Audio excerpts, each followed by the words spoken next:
প্রথমে চিকেনটা পরিষ্কার করে ধুয়ে লবণ, হলুদ, গোলমরিচের গুঁড়ো আর সরষের তেল মাখিয়ে 10 মিনিট ম্যারিনেট করে রাখতে হবে। এরপর কড়াইতে সরষের তেল, অল্প পরিমাণ চিনি, শুকনো লঙ্কা, পেঁয়াজ দিয়ে নাড়তে হবে। এরপর অল্প পরিমাণে থেতো করা গোটা গরম মশলা দিতে হবে। তারপর রসুন কুচি দিয়ে নাড়তে হবে।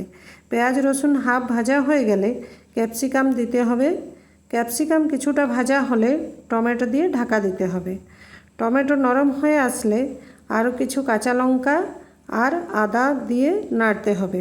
এরপর পরিমাণ মতো লবণ, হলুদ, কাশ্মীরি লঙ্কার গুঁড়ো, জিরে গুঁড়ো দিয়ে নেড়ে চেড়ে চিকেনটা ঢেলে দিতে হবে।